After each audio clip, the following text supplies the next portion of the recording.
vous êtes professeur d'université en informatique à la nouvelle université qui s'appelle Sorbonne Université.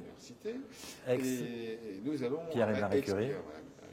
Nous allons parler de l'intelligence artificielle et du numérique, qui est un des sujets de prédilection du moment, c'est ça? IA et éducation. IA et éducation. Oui. C'est effectivement un sujet important en ce moment, oui. C'est à la mode, il y a plusieurs tables rondes qui parlent d'intelligence artificielle sur EduSpot. Ouais.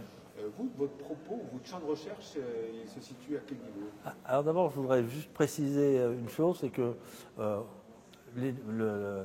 l'éducation, c'est un domaine extrêmement pluridisciplinaire.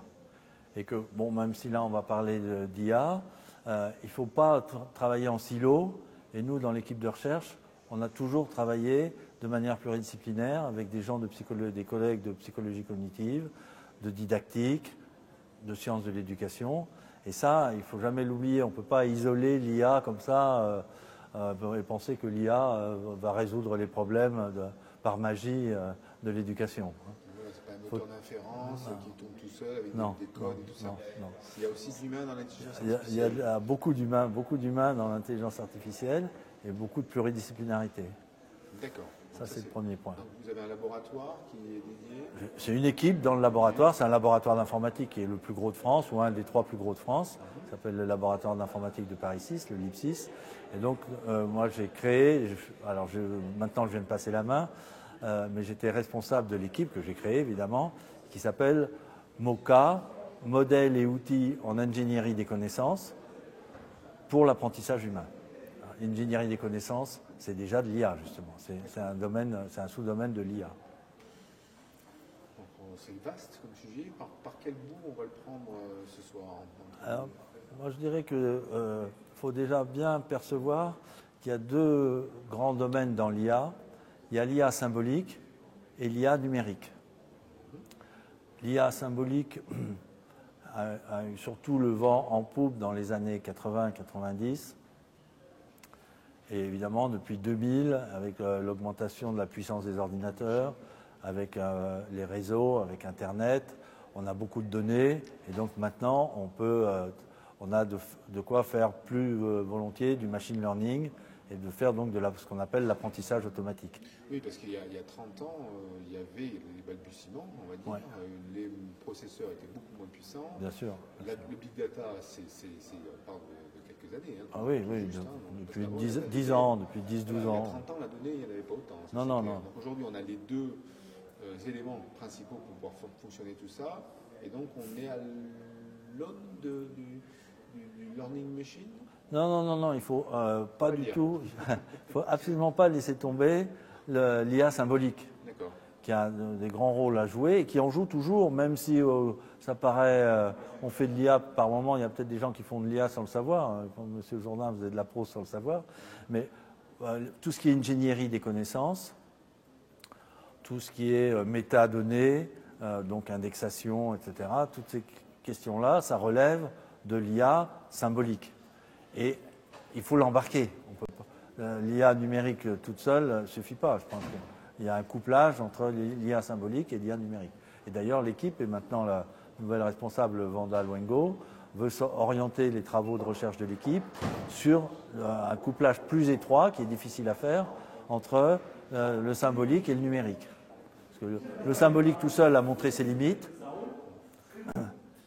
et le numérique tout seul a aussi des limites. En gros, l'IA symbolique, la limite, c'est qu'on a voulu reproduire le raisonnement humain, en particulier l'enseignant. Mais ça a été le talon d'Achille un peu de toute cette IA symbolique, des systèmes experts et autres, c'est que les humains, ils sont assez faibles pour décrire leur expertise. Et donc, pour la machine, c'est difficile et on arrive à des limites. Tout ce qui est diagnostic, par exemple, moi j'ai été étonné, l'expertise de c'est bien, on fait le diagnostic. Déjà, le diagnostic est très difficile à faire. On n'a pas vraiment, l'humain, pas plus que la machine, n'a un vrai diagnostic cognitif de l'apprenant. Donc ça, c'est déjà une première difficulté. Et deuxième difficulté, à supposer même qu'on ait ce diagnostic, l'expertise de remédiation, elle est difficile à modéliser. Même en travaillant avec un laboratoire de didactique, eux-mêmes disent on ne sait pas trop, on va expérimenter, il faut qu'on fasse on va voir avec différentes expériences ce qui marche, mais a priori, ils n'ont pas, bien qu'ils travaillent depuis très longtemps sur ces sujets-là, ils n'ont pas une expertise de remédiation qu'on peut formaliser facilement. Et donc, parce que depuis longtemps, on parle d'adaptive learning, on en parle beaucoup depuis peu, mais en réalité, c'était une des premières idées quand on a parlé d'intelligence artificielle et d'éducation, à la fin des années 70, au milieu des années 80, c'était de s'adapter, de faire des systèmes qui s'adaptent à l'apprenant. Mon directeur de thèse disait, on n'enseigne pas à l'oral comme à Hardy. Donc ce n'est pas des idées nouvelles. Mais dans la mesure où on voulait reproduire le raisonnement humain, l'expertise humaine, et que cette expertise, elle s'est révélée en grande partie insuffisante, en tout cas pas suffisamment modélisée. Bon, il y avait aussi des limites propres à l'intelligence artificielle symbolique, mais quand même, on a atteint les limites. Donc l'IA numérique maintenant, effectivement, avec les données, on peut apprendre des choses que l'humain ne connaît pas en fait. On apprend des expertises que l'humain ne connaît pas. Avec son talent d'Achille, c'est qu'on ne sait pas ce que la machine apprend. On ne sait pas ce qu'elle apprend et c'est quand même gênant. D'abord pour fournir des explications. C'est une boîte noire, mais c'est difficile aujourd'hui d'imaginer comment les algorithmes de machine learning pourraient rendre une expertise ou expliquer ce qu'ils ont appris à l'humain, à l'enseignant en particulier, voire à l'élève. Et donc ça, c'est quand même aussi un talon d'Achille. C'est-à-dire qu'on sait avec ces algorithmes de machine learning, avec des bémols aussi, mais on sait quand même construire des séquences d'exercices, essentiellement des séquences d'exercices, qui paraissent plus efficaces que si c'est l'humain qui le fait à la main. Donc là, on dépasse l'expertise humaine. Mais comme c'est quand même une boîte noire, on n'est pas sûr de l'expérience qu'on a fait dans un contexte précis. On a fait ça en mathématiques avec les additions de nombres, par exemple. C'est une chose. Est-ce que c'est comme ça, transportable, transférable à l'apprentissage du français, à l'apprentissage d'une langue vivante? C'est pas sûr, pour commencer les expériences un peu dans chaque cas. D'autre part, on peut penser aussi au public en difficulté, tout ce qui est 10 quelque chose, ou les autistes par exemple.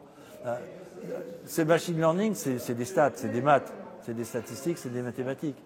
Donc est-ce qu'on a assez de données? Si dans une classe, ils ont accueilli des gens avec des difficultés, les traces, s'ils sont que 1 ou 2 dans la classe, les traces ne vont pas être suffisantes pour que la machine s'adapte vraiment à leur cas particulier. C'est que des moyennes. Et donc, quid pour ces gens-là? Ça reste des problèmes très ouverts. Donc c'est bien, l'IA numérique, c'est un progrès, mais il faut bien en évaluer à la fois les limites et travailler sur cette articulation symbolique numérique. Alors, au début de notre entretien, vous m'avez précisé que vous faisiez partie du plus gros laboratoire d'informatique en France, c'est ça? Un des 3 plus gros, oui, à Toulouse, ça fait une trentaine d'années que vous travaillez sur le sujet. Oui.